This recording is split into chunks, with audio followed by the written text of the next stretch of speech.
So. I was No, on the other side of the. other side. Let's work here. Cool illusions to God. Wasted his defense. Yeah, I didn't. He and I did the same play. We're gonna go ahead and get started. I appreciate your flexibility and your understanding. Thank you all for being here. To our attendees who are joining us online, as well as everyone in this room, we appreciate you all for being here. We're gonna go ahead and get started on our Emmy Shaping the World speaker series. Today, we have with us David Montes de Oca Zapiain. Oca Zapiain, who serves as a member of the Young Alumni Council. So I have the pleasure of working with him in that capacity. He's going to talk to us a little bit today about his journey after leaving Georgia Tech and being a part of the Woodruff School. Just a few housekeeping rules. Well, not rules, but just housekeeping. If you're online, please be sure to use the chat for comments or questions and answers. We will get to question and answers after David speaks today. So anyone in the room, if you have a question or a comment, feel free to send, get up, talk, engage. There will be refreshments provided during the social hour in MRDC on the 4th floor in the atrium. So if you're here in person with us, you can walk over and join us to network and continue the conversation. And I have a few donuts in the back if y'all want some today. Right now. I did not bring the sign-in sheet this afternoon, but I will be sending a paper around for you all to sign in. Unfortunately, I forgot to print out the QR code. So without further ado, I'll go ahead and introduce David. David is originally from Mexico City, Mexico. He obtained his BS, MS, and PhD from the Woodruff School of Mechanical Engineering. He is currently a senior member of the technical staff in the Department of Material and Data Science at Sandia National Laboratories, where he focuses on researching novel approaches to integrate machine learning and artificial intelligence into the manufacturing and development of materials. I will go ahead and turn it over to David so he can go ahead and begin his talk. Thank you. Awesome. Thank you. Thank you. Thank you very much. Thank you, Courtney, for this kind introduction.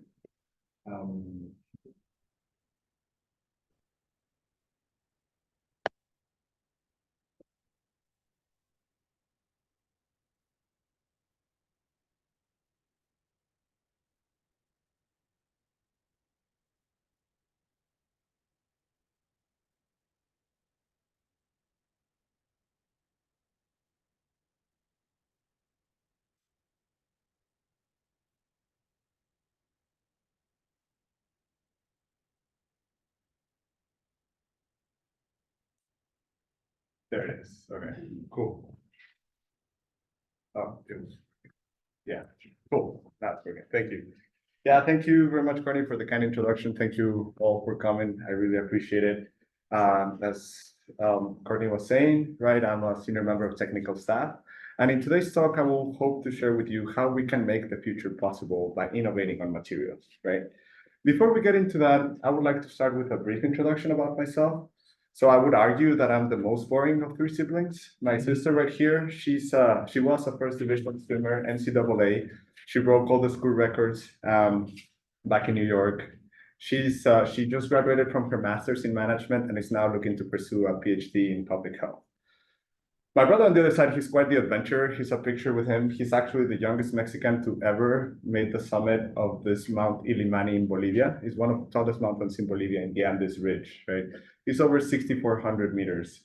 I still do not know feet, so that's a lot of feet, 3 times that.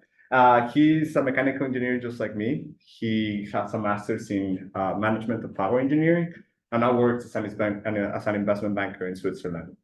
Finally, this is a picture of me with my girlfriend, Laura. She's also a yellow jacket like me. She's a chemical and biomolecular engineer, and she works at Sandia National Labs. Carrying on with this introduction, right, as Courtney was saying, I'm a Rambler grad from Georgia Tech all the way. It has a really special place in my heart. Actually, my grandfather, the dad of my mom, graduated all the way back in 1959 from Georgia Tech as a mechanical engineering as well. Here's a picture of him back in 1959 and with me in my commencement graduation. My mom's not in the picture because she was taking it, but she's over there. During my BSMS, so during my Bachelor of Science, I started doing the BSMS program. this is an amazing program that I encourage to any current students or any prospective students to do. It allows you to take master's courses as an undergrad. So it allowed me to get my master's really fast in a year. Additionally, a huge portion of my master's was done in Georgia Tech Lorraine, now Georgia Tech Europe, right? So that was an amazing opportunity to network, to visit Europe, and just to be able to experience the opportunity of studying over there. And it was actually over there where I met my current, well, my previous advisor. I'm still a student at heart. My PhD advisor, Dr. Surya Kalidindi, after meeting with him, taking a class, he invited me to join his research group. So fast forward a couple of years later, I graduated from my PhD in mechanical engineering in 2019.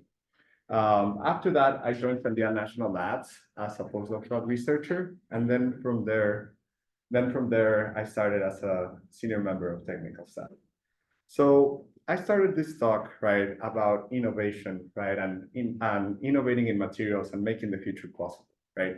However, right, what does it mean to be innovative, or what is innovation? According to the Harvard Business Review, innovation is the introduction of something new that addresses the most pressing challenges. And according to McKinsey and Company, it means about solving tough problems by expanding or adopting skills from many different fields. So naturally, when I was doing my undergrad, right, and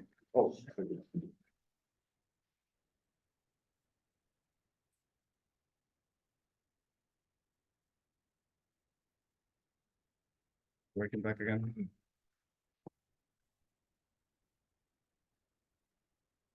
Okay.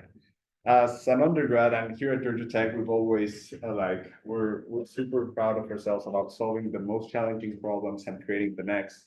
So from our capstone undergraduate degree, we decided to solve the toughest challenge we could think about, and was making something that could fill a pitcher of beer faster than we could drink it. So thankfully, right, I said that we have moved on to solving more important problems that those that engineering students could have, right? But this was the first time where I experienced, what a motivated group of people can do when they solve challenging problems, right? So along those lines, right? So what does the future look like, right? There's many visions of the futures, right? But I want to focus on three specifically. I want to focus on nuclear fusion, right? We've always heard about it, that nuclear fusion is the next big thing that will solve all of the energy problems. It's clean, doesn't do any waste, it's renewable, it's infinite, right? We have all these cool things, right? Then we also have enhanced and augmented reality and virtual reality, right? Sort of like what we saw in the movie Ready Player One. And we see companies trying really hard to make that possible, right?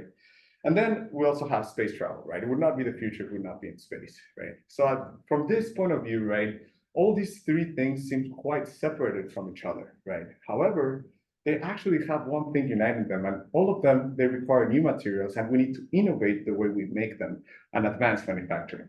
So what do I mean by that? If we want to have nuclear fusion reactors, we need to design new materials that can withstand this impressive amount of heat and pressure from the plasma coming in. If we want augmented virtual reality, right, and enhanced vintage reality, right, we need ultra thin technologies for the next generation screens and monitors.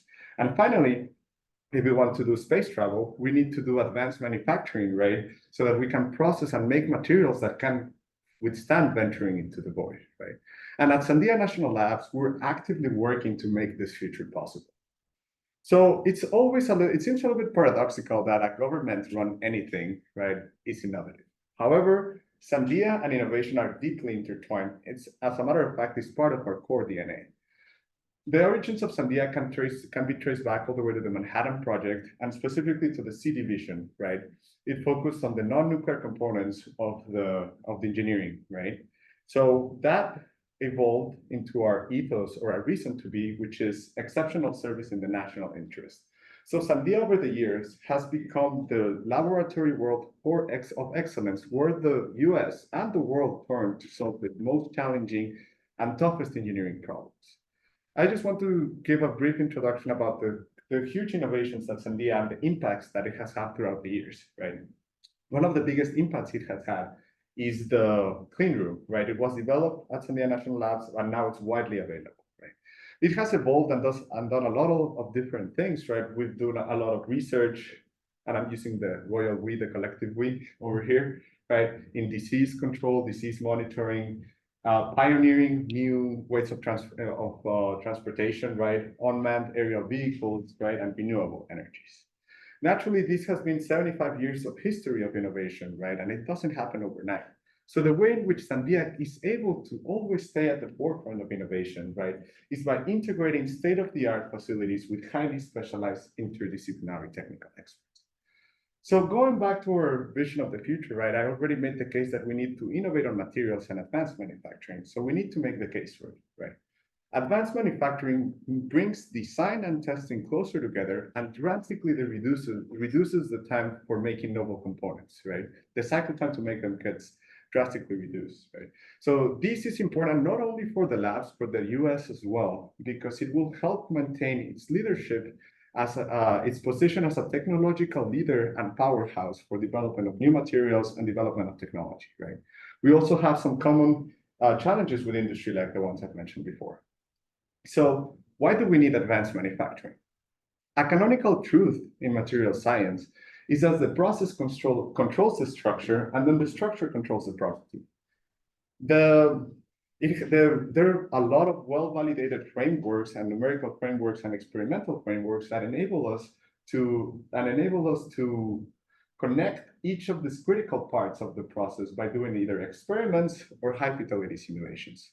However, the issue is that these linkages currently require a lot of time and a lot of money. They're capital intensive. But most importantly, besides that, you cannot extract knowledge from any of the previously performed simulations or experiments. That means that if you want to optimize a new process or a new structure, you need to start again back from square one. So as you can see, if we continue this way, we would not be able to get to the future, right? We need a drastic change. Additionally, a wise man once said, you cannot keep doing the same thing over and over again and expect things to change, right? So we need a paradigm shift, right? And we can do that by integrating machine learning and establishing data-driven linkages that can connect these critical parts of the process, do it in a fraction of the cost, right? And most importantly, extract knowledge that can be later used. In this talk, I would convey how we can establish those linkages using machine learning, right? And we're going to use it following this protocol, right? We need a diverse training set of materials, right? Simulations. We need a unique fingerprint of descriptors. And finally, we need to integrate machine learning, right? So let's go back to our first challenge, right? Nuclear fusion. In nuclear fusion, you take two lighter atoms and you combine them to generate one heavier atom and release a massive amount of heat and energy. However, as this diagram over here shows, you also release a lot of different particles, right? Naturally, if we want to leverage that, we need strong materials, right, to be contained within the reactor. However, what does it mean for a material to be strong, right? What is the fundamental behavior that controls or describes the behavior when one of these particles impacts a surface of the metal, right, at the atomic level? Naturally, right, we could do it experimentally, but we would be quite complicated. So we need accurate simulations to do so, right? The advances in quantum mechanics have enabled us to actually model this quite accurately using density functional theory, right? However, as you can imagine, the equations that describe this are quite complex. They're numerically steep, and they're just a hot mess, right? And in order for one to be able to solve them, you need massive computers like the one I'm showcasing over here. This computer is called El Capitan, and it's the newest computer cluster that is coming online at Lawrence Livermore National Laboratory, and it has a couple $100 million in GPUs alone. Imagine the amount of computational power that is. However, despite all that, using density functional theory, we would only be able to model some interactions for short length scale of time, right, and short length scales, right? So we need something else, and here's where interatomic potentials come to the rescue. Interatomic potentials are surrogate models that you train on these really expensive simulations, right? And then use them to run simulations at a farther time. However, the issue is that these interatomic potentials tend to be not transferable. So that means that they tend not to work outside of the things that you trained it on. So we need a better way to train these potentials, right? So that we can derive this fundamental understanding, right? And we need to be innovative, right? Because we cannot just throw more computing power at it, right? This computer took 5 years to be built. We cannot wait another 5 years for it, right? And then just be twice as fast, right? So we need a drastic change, right? And here's where thinking outside of the box helps. We need to identify the limiting factor. We need to identify that we need a better way to generate training sets. Right now, the way in which you generate training sets for these materials is you have a subject matter expert tell you, right, which configurations you have to train. Naturally, this is not scalable, right? And you're only limited, right, by the knowledge that the subject matter expert has, right? And the issue is that it's not easy to create diverse data sets because imagine, right, representing atoms on a three-dimensional grid, right? You have infinite many possibilities, right? Now multiply that by 1,000 atoms, it's gonna be really hard to sample that space. However, if we recast this problem and instead of representing it as points in a three-dimensional grid, we represent it as probability densities, right? That then we can represent with Fourier coefficients. I know I got really technical, but stick with me for a second, right? That means that we can actually represent this in a better way that most importantly allows us to use existing optimization algorithms, right? And that's what we did. We recasted this problem. We're now representing it with Fourier coefficients. And now we're using entropy maximization to generate a diverse data set. So what's the result of that? Well, a transferable potential, as you can see over here. What I'm showing is that when you train on the subject matter data set, you get a drastic reduction of performance when you're evaluating on something that is not the domain expertise. Right? However, when you train on the entropy set, right, you maintain the performance because you were actually able to sample that space. So that means that with these potentials, now we can start deriving that fundamental knowledge, right, that will enable us to design the new materials for nuclear fusion. So we're bringing nuclear fusion one step closer. Let's go to our second vision of the future, right? I already mentioned that for this to be realistic, right, we need enhanced and advanced optics, which means we need advanced coating processes like the one I'm showing over here that is called physical vapor deposition. Physical vapor deposition takes the material and deposits it in a layer by layer fashion, right? And naturally, the different processing parameters will result in different shapes. We can actually model and simulate this process using phase field simulations, right? And you can see the different shapes that we result. Naturally, different shapes are going to have different properties. So if we want to produce these coatings at scale, we need to be able to understand what effect the processing parameters have on the resultant structure, right?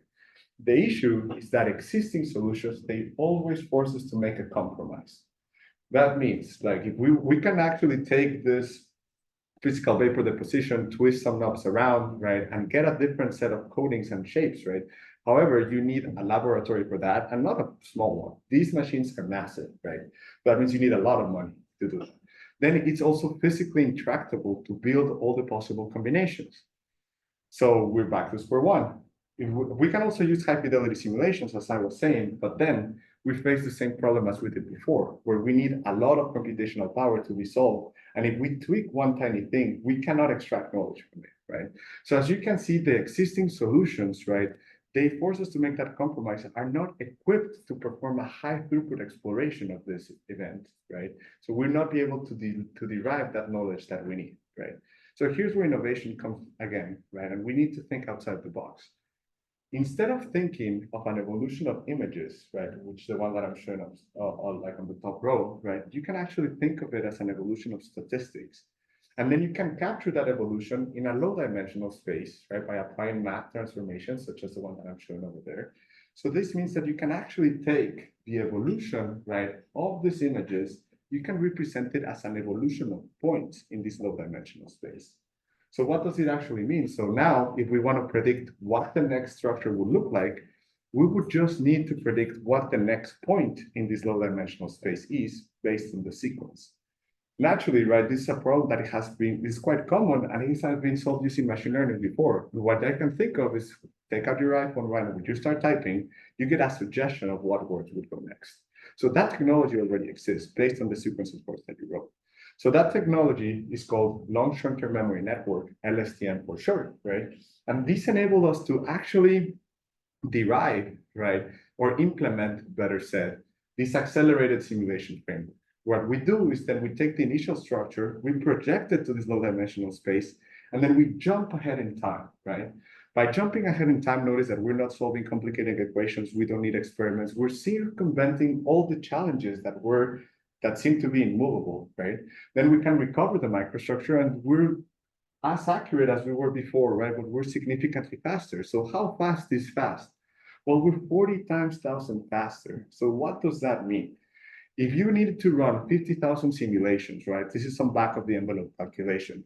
50,000 might seem like a lot, but if you have to tweak and switch around 4 parameters or 4 knobs of your process, right? You can reach to that number pretty easily and not cover any. If you want to do high fidelity simulations, it would take you 9 years, right? So by the time that you get that answer, it's going to be obsolete, right?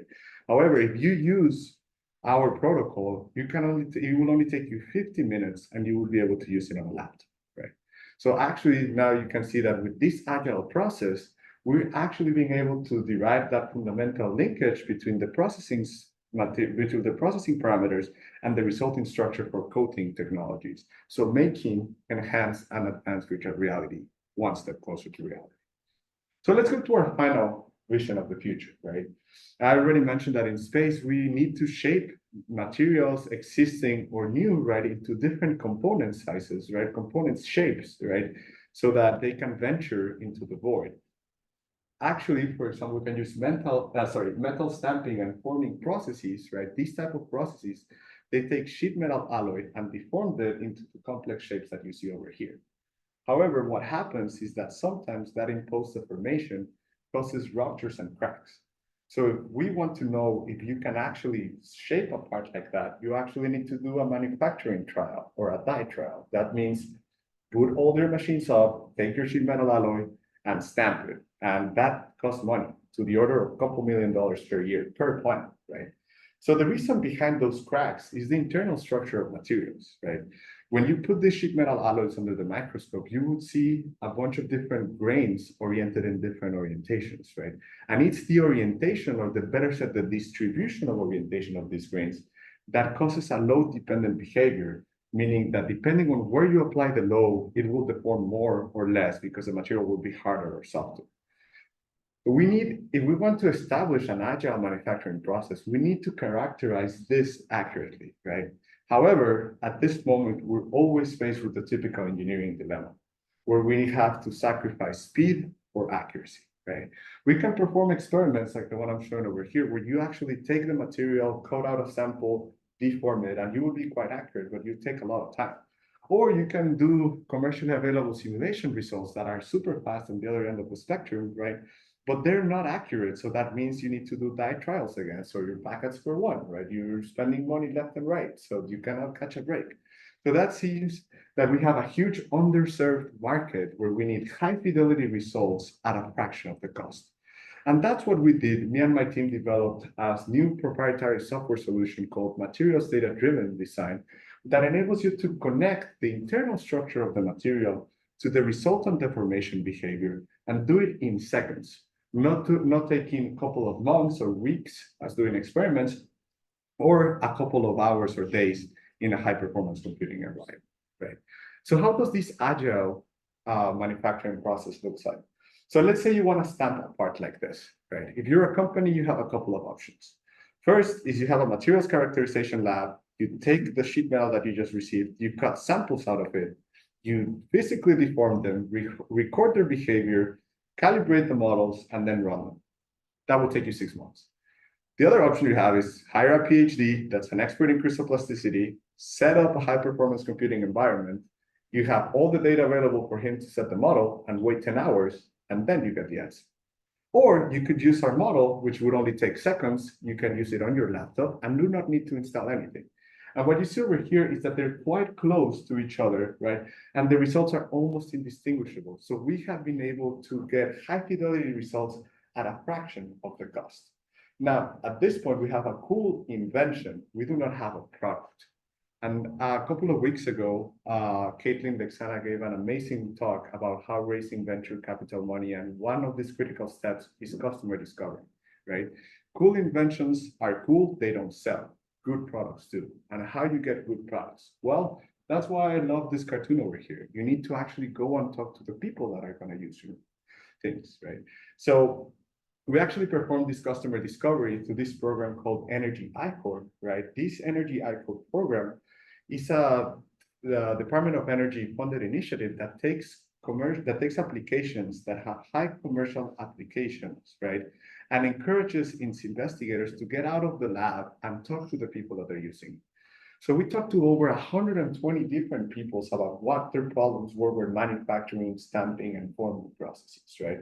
We talked with people all over academia, national labs, and industry, and all over the world. Right? What we learned is that people like machine learning, but they don't like dealing with it. They want something that they can just use, something that is ready to use. They don't have to think about it, right?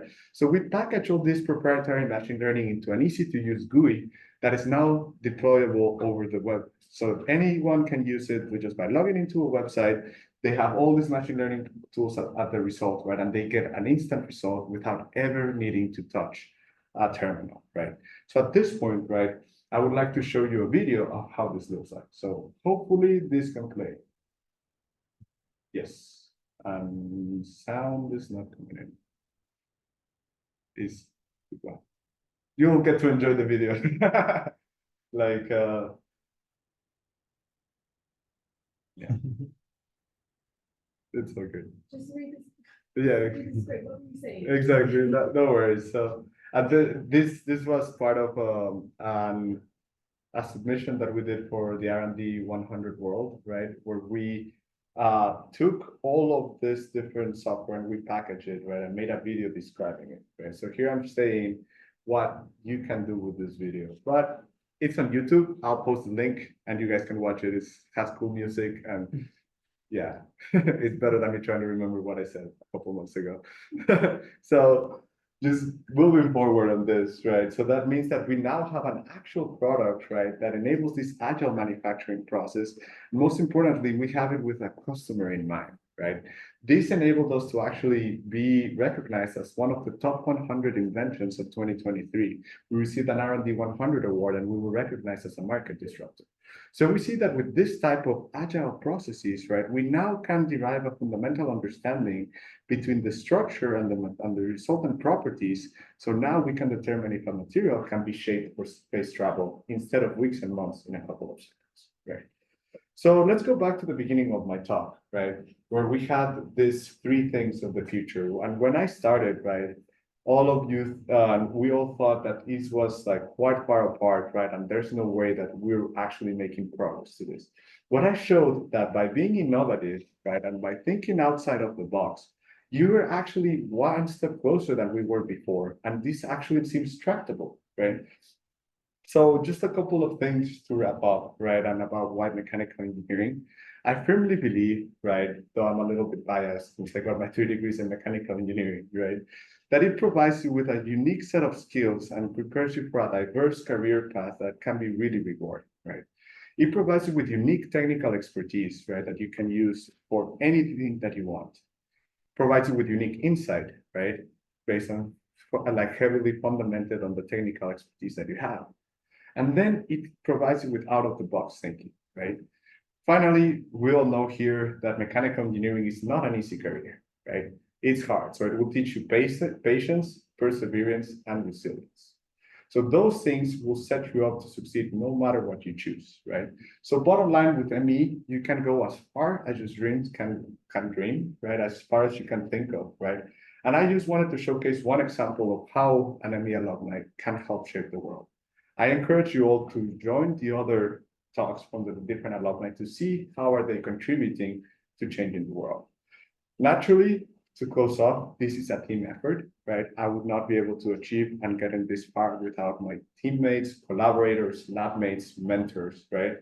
And as a parting thought, I just wanted to highlight the massive amount of Georgia Tech alumni, all the MEs as well, working on this project, right? So actually, Sandia and Georgia Tech have a really close relationship. This is the school where we hire the most, and also is the school that we have the most projects with. We have a network over 400 alumni that are present in Sandia National. So with that said, I would like to thank you very much for your time, and I would like to open it up for questions.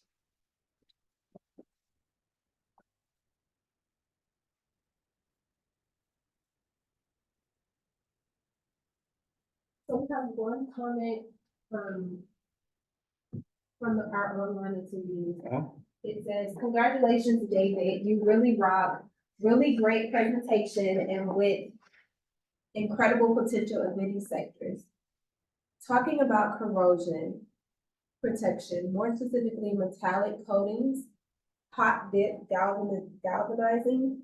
Do you think that the microstructure and morphology of the hot dip galvanizing coating has a huge impact on its durability, even if it is apparently always the same, quote unquote? And how accurate would a simulation in a real corrosive or non-corrosive environment? Almost done. No, it's okay, no. It is really close to the real system. I am obliged to invite you for a glass of your favorite drink. This is actually an enormous issue in the coding live predictors in the industry. No, definitely, like, that's a great question, and I have done some work on corrosion, right? We focus on galvanic corrosion, and we did finite element simulations to simulate it. Now, I'm not a corrosion expert, so I would recognize that I do not know what hot dipping is, right? So, or what the person was asking. But definitely, I think if there's a way, I think if we go back to here, gonna be a couple of minutes, sorry. And I don't want to unplug it, this might not be able to get that. Here. I think we can actually establish an accelerated linkage doing these 3 steps. If we can generate a diverse data set, right, with simulations or experiments, right, we can then identify a unique fingerprint descriptor. Now, I know that in the question mentioned that the microstructure was the same, right? So there might be the same to the naked eye or to the tools we can use. However, that we can leverage and supervised learning to actually tell us if they're actually the same or not. So that means we can obtain a unique fingerprint descriptor from it, right? And then once we have that unique fingerprint descriptor, we can bring in machine learning. So I would definitely take that drink that you offered and would love to chat more. My email, I don't think I put it, but I can type it in. Yeah. Yeah. So that was a question from Emmanuel Ramirez. He says, even if you say that they are not a corrosion, that you're not a corrosion expert, you have enough tools and expertise to attack this problem. Awesome. Thank you very much. I appreciate it. We don't have any other comments and questions on the chat from our online guests right now, but we're welcome to have any questions and comments from the audience in the room. With the product that you mentioned, what is the product predicting? Is it predicting the end case simulations? Yes, so okay. So it's actually predicting the parameters that describe the simulation. Yeah. So these simulations, there are many anisotropic yield models, right? One of them is over here called Hill's quadratic model, right? We can currently predict for 3 models, the Kasaku Bartlett Pascal model, and one more that I should know, but I forgot, and then the Hill's criteria. But additionally, in addition to predict these models, we also predict plastic strain increments and normalized yield stresses. So you can take that information and use it for any yield model that you want. So if you want to do like a cup drawing simulation like this, and you want to use some other parameter, right, like maybe the Hills 2004 or some other model, you have all the tools there to run it.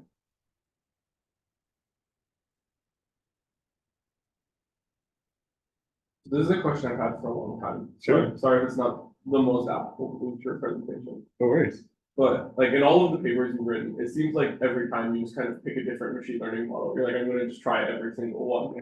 And I guess Andreas and I were talking about something like, what was the one? What's your favorite one after using them all? That's true. Like, well, at the beginning, I always used to think it's like the most flashy is the best thing, right? But then in the end, I stick to the KISS principle. Are you guys familiar with the keep it simple and then mature audience, right? Keep it simple. So whatever works, right? And I think a personal favorite is neural networks. I think that I just can follow them. They're tractable, right? And they're close second with the genetic programming. Genetic programming can enable you symbolic regression. So it's a tough choice, but in the end, I've always, every time I have a new problem, I've learned to keep my mind free of any prejudice and like whatever gets the job done. So now I have a pipeline with all of the models and I just feed it, and whatever the best model is, then that's what I'm using. So, We have another comment from the chat. It says, congratulations, David, such a fine presentation. I really liked it, and that's so perfect. oh, So I actually have a question for Sure. you, David. Can you share with our audience, especially our students, Mhm. what Georgia Tech or any experience helped shape your undergraduate, graduate experience the most? What sticks out as something that's memorable and helped direct you to where you are currently? Yeah, I think one of the main things that helped me was studying abroad. So I briefly mentioned it in my introduction, but I studied abroad quite a while. I did, on my freshman summer, I went to Georgia Tech Lorraine, and that was an amazing opportunity. We were 30 of our friends in Europe, right? And it was, we were taking hard classes, but just being there and being able to actually enjoy Europe for 3 months. Now, every time I go to Europe, I can only go for 2, 3 weeks, and then I have to go back to work, which I love having work, but that means that I cannot just be 3 months just hanging around Europe, right? So that was one of the, then I also went to China. I also went to, I also went to Georgia Tech, China. That was pretty cool. It enabled me to, it opened a whole new literal continent for me. Like I had never experienced being outside of America, the continent before, right? So it was really cool to see what was going on over there, right? And then my master's in Georgia Tech Lorraine back again, that was also pretty interesting because I got the chance to interact with professors over there doing different type of research. So I think that was one of the things that shaped my undergraduate experience and my graduate experience. Then the second one, and it's a huge shout out to Georgia Tech SHEP. SHEP is the Society of Hispanic Professional Engineers. That was like the place where I made most of my friends from undergrad. We still talk to each other. We went to lunch, as I was telling you. We used to get together to go fried chicken Thursdays every day at the first place, right? So that's where I met all my friends. And it's also, we all have the attitude of work hard, but enjoy harder. Right? So I'm really proud to say that all of my friends that I've met over there have amazing jobs. They have amazing careers. They're not MEs, so they have to have a flaw, but they're ISYEs. But no, I think that would be the second thing, period. I have one more. Sure.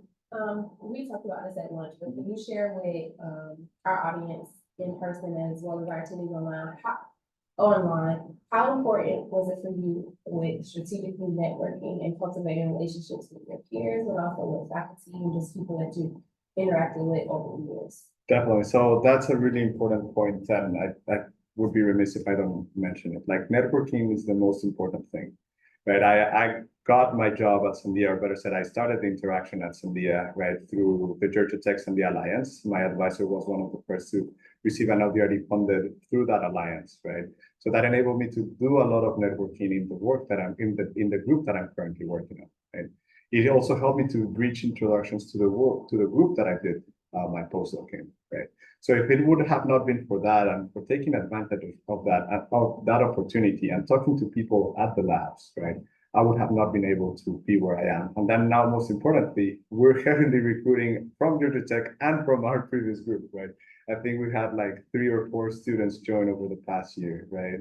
And we joke, it's like, it's crazy. It seems like if you put time and money into the students, they tend to come back. So yes, I think networking is really important. And it doesn't need to be like super formal or structured, right? It's most importantly, be yourself, be genuinely interested in what the people do, right? And that will help you get really far. Any other questions or comments from you? There we go. Any other questions or comments for Juan? So let's go ahead and give David another round of applause. Thank you. Thank you very much. Thank you.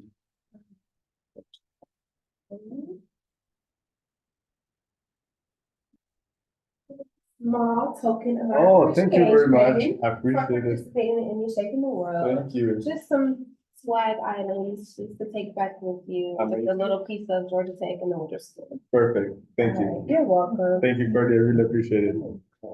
So we are in a little bit early, so we have time to chat here, but also go ahead and migrate over to MRDC 40, not 4211, the fourth floor atrium, where we're gonna have the social hour. I just would like to say thank you all for attending in person and for our attendees online. We will be hosting our next Emmy Shaping the World Speaker Series on March 28th with Dr. Megan Tucker. She is an Emmy female alum who has returned to the school now as an assistant professor. So feel free to join us in person or virtually. And again, just thank you all for joining us, and thank you again, David, for participating. Thank you.